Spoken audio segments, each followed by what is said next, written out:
in a supreme being in some form.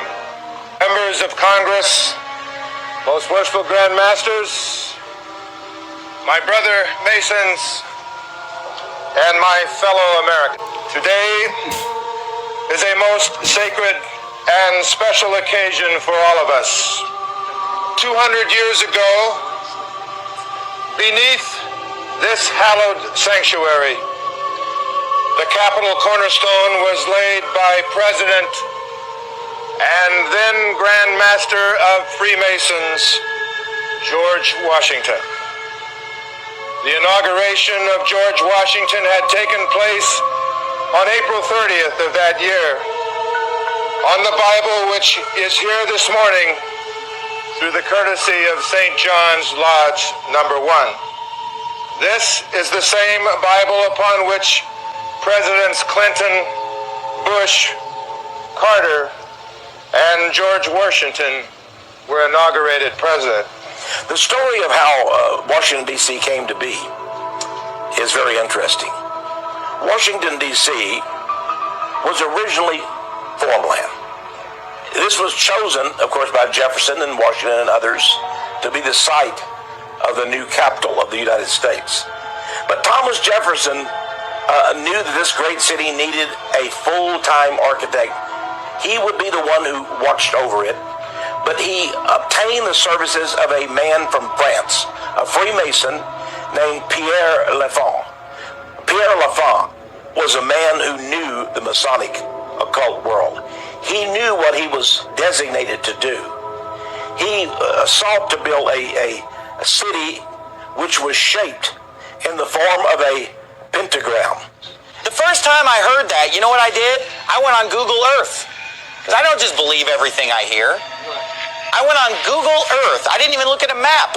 I looked at Google Earth and just zoomed in with a satellite image on that, and I said, there it is. I mean, you'd have to be blind not to see it.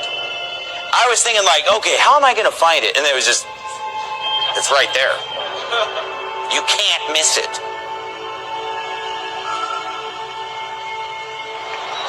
The United States of America has historically been a Christian nation in the sense that most of the people who live here have claimed the name of Jesus Christ.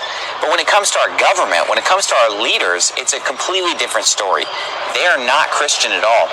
All you have to do is just walk around Washington, D.C. The city of Washington, D.C. is loaded with images and idols and obelisks, satanic symbols and stuff like that. Of course, the whole world knows the name Washington, D.C. What does it mean?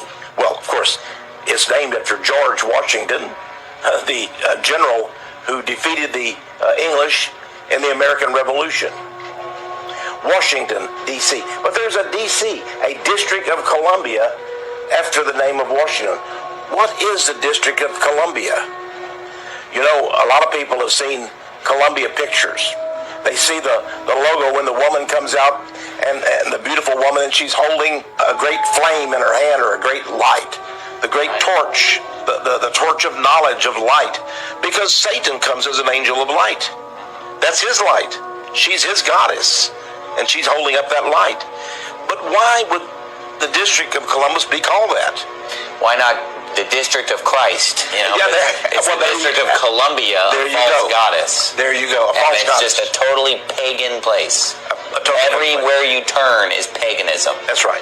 Then go to the individual state capitals, and you'll find the same idolatry. I remember as a child touring the state capital in Sacramento, California, and seeing the seal of the great state of California, which is Athena. And here's a statue of Athena, and here's another statue of Athena. And look at the capitals of the states themselves. I mean, in fact, even the symbol of our nation is a graven image, because the Statue of Liberty is a graven image by anybody's definition. It is a carved image of man. Now you say, well, it's a woman. But here's the thing. It's a man that's dressed up as a woman. See, Lady Liberty is actually patterned after the Greek god Prometheus. That god right there is the light bearer, or Lucifer even, the one who brings of Prometheus. They're all idols of Satan. That's what we have in Washington, D.C. they are of the devil. But they are of the devil.